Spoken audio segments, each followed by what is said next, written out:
Et bienvenue dans une nouvelle vidéo dans notre chaîne YouTube. On va aujourd'hui expliquer comment installer VirtualBox et le configurer, ainsi que la configuration des machines virtuelles et le bon fonctionnement. Vous allez trouver le lien de téléchargement de cette app dans la description et vous allez le télécharger, puis on va l'exécuter. Et voilà. Vous pouvez le télécharger du site Oracle directement. On va l'exécuter. Et voilà l'assistant de l'installation. C'est la version 6.0.4. On clique sur Suivant directement. Et voilà les fonctionnalités. On laisse toutes les fonctionnalités comme il est. Ils vont être tout installé en totalité sur le disque dur local. On va les laisser comme ça. Et si vous voulez choisir une autre partition ou un autre répertoire pour d'installation de VirtualBox, c'est depuis parcourir. Et voilà. Après ça, on va cliquer sur Suivant. Si vous voulez faciliter l'exécution du VirtualBox, créer des éléments dans le menu Démarrer, créer un raccourci sur le bureau, vous pouvez cocher ces éléments-là et on clique sur Suivant. Et voilà l'avertissement interface réseau. L'assistant nous informe qu'elle va arrêter toutes les connexions réseau, désactiver toutes les connexions pour installer et configurer les interfaces réseau de VirtualBox. On clique sur Oui pour la donner du permission et on clique sur Installer. Et voilà, l'installation va débuter.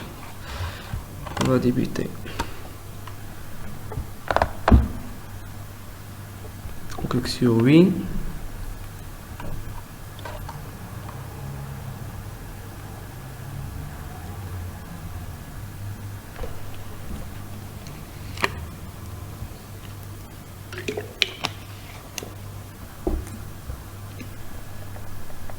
Et voilà, l'installation a terminé avec succès. On clique sur Terminer et VirtualBox se lance directement. J'ai déjà des machines virtuelles installées dans mon ordinateur. C'est l'étape d'installation. On va passer alors à l'étape de configuration. Et voilà, on passe alors pour la deuxième étape qui est la configuration. Pour la configuration, on va ajouter une nouvelle machine virtuelle en cliquant sur Nouvelle. Puis vous entrez le nom de la machine, par exemple Linux 1, et vous choisissez le type, puis la version et le dossier de la machine. Pour le dossier de la machine, vous pouvez soit le laisser par défaut, soit vous pouvez le changer dossier par défaut des machines. Vous pouvez le changer et il va être toujours VirtualBox va choisir toujours ce dossier pour stocker les machines virtuelles. Alors on va créer une nouvelle, puis Linux, puis choisir le type et la version et on clique sur Suivant. On choisit la taille de la mémoire, vous pouvez la donner 1 Go, 2 Go, 3 ou 4 ou plus par rapport à votre à la taille de la mémoire qui est installée dans votre machine. Puis on clique sur Suivant. Et voilà l'étape du disque dur. Il y a deux possibilités, soit de créer un disque dur virtuel maintenant ou d'utiliser un fichier de disque dur virtuel déjà existant. Pour cette étape, vous pouvez choisir un disque dur qui est déjà installé et que vous avez déjà installé et qui contient un système d'exploitation déjà installé dans le disque dur. Vous pouvez soit choisir euh, cette fonction-là, où vous pouvez créer un disque dur virtuel qui est vide et installer un système d'exploitation nouveau. On va cocher cette étape et on clique sur créer. On va choisir .vdi, c'est l'extension qui est dédiée pour VirtualBox seulement. Les autres le système des disques ou des machines virtuelles ne peuvent pas lire cet élément-là. Et on clique sur suivant. On va choisir le stockage dynamiquement alloué pour que la taille ou le stockage du disque va être dynamique. Il change par rapport aux fichiers qui sont stockés dedans lui. Et on clique sur suivant. Et voilà l'emplacement des fichiers. On a déjà choisi l'emplacement. Et vous pouvez donner le stockage ou la capacité par rapport aux capacités qui est installée dans votre ordinateur. Et on clique sur créer.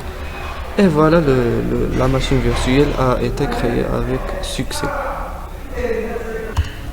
On passe alors pour la configuration. Pour la configuration, il y a le général, système, affichage.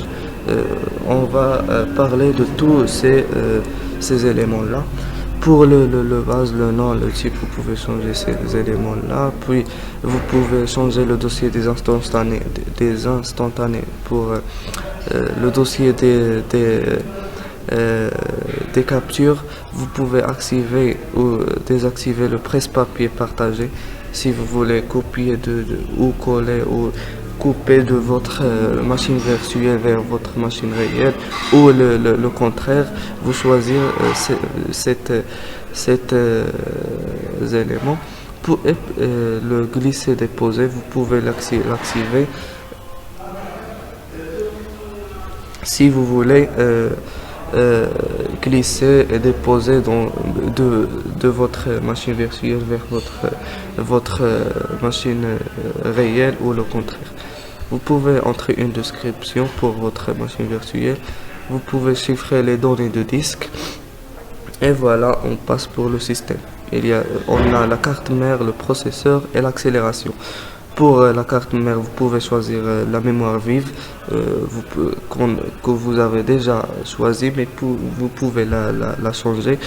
L'ordre d'amorçage, on a la disquette, on va la décocher car c'est pas, on a déjà on n'a pas de disquette dans notre ordinateur. Vous pouvez changer l'ordre d'amorçage. On va laisser l'optique pour notre cas, car on va installer notre système d'exploitation dans la machine virtuelle. Et vous pouvez choisir le chipset, le système de pointage, activer ou désactiver ces fonctions-là, et le processeur. Vous pouvez choisir ou changer le nombre de processeurs, les ressources allouées, les fonctions avancées, vous pouvez les activer ou désactiver, et l'accélération. Pour cette étape, ces virtualisations matérielles de virtualisation sont décochées par défaut. Vous pouvez les cocher, mais à condition d'activer la virtualisation dans votre BIOS. Je vais vous expliquer comment faire ça pour la fin de la vidéo, Inch'Allah. Et voilà l'affichage, l'écran, le bureau à distance, vous pouvez l'activer, l'enregistrement.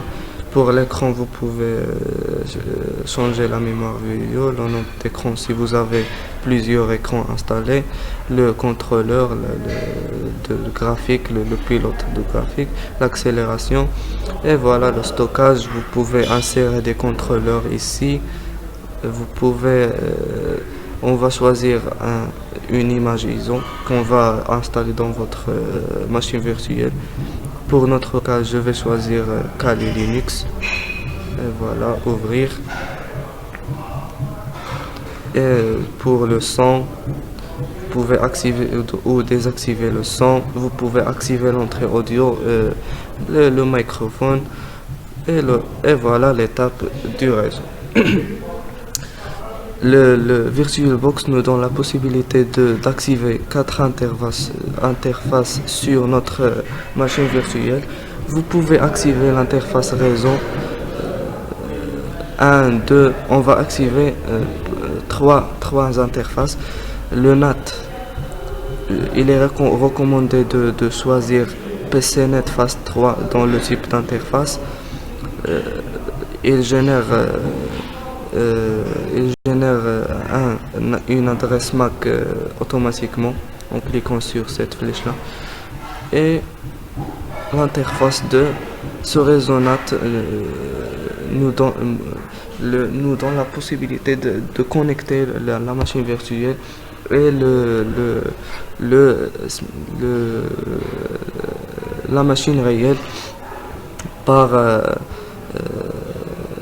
et ainsi de connecter la machine virtuelle avec Internet, ou vous pouvez choisir l'accès par pont et choisir votre carte réseau réel qui est installée dans votre ordinateur et choisir ce type d'interface.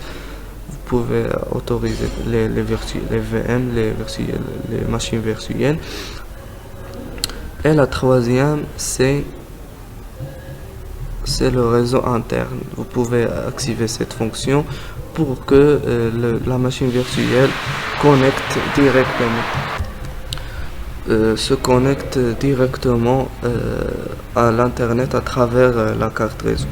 Vous pouvez activer les ports série, l'USB, le contrôleur. Par exemple, j'ai déjà une USB connectée à mon ordinateur. Il est là, vous pouvez la monter sur votre machine virtuelle.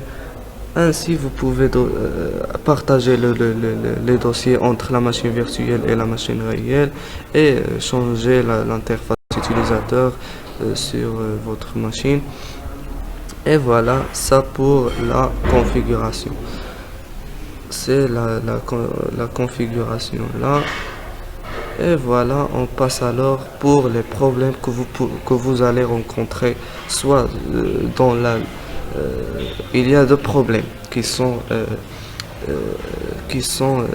déjà très rencontrés sur la gestion des machines virtuelles. Le premier problème, c'est le problème de 64 bits ou 32. Par défaut, VirtualBox peut nous donne la possibilité de choisir juste les 32 bits, mais vous pouvez l'activer si vous activez la technologie de virtualisation sur le BIOS. Ça pour le premier problème. Je vais vous montrer comment le résoudre dans la fin du vidéo. Et pour le deuxième, c'est que la machine virtuelle démarre ne veut pas démarrer. C'est à cause du conflit entre VirtualBox et le Hyper-V. Le conflit entre ces deux fonctionnalités nous donne ce problème là. Alors pour résoudre ce problème, nous avons besoin d'une commande. Cette commande est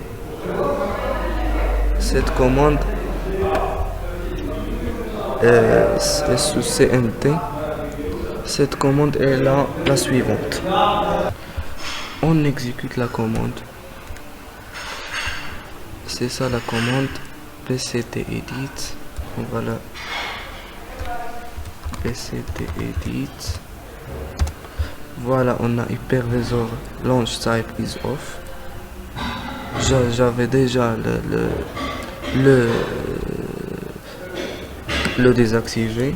Vous pouvez l'activer avec la commande pct edit /7 hypervisor launch type espace auto. Et voilà, hypervisor launch type va être automatique. Mais pour notre cas, on va le mettre off. Et voilà, l'opération a réussi. Et vous pouvez démarrer votre machine virtuelle. Pour le deuxième problème,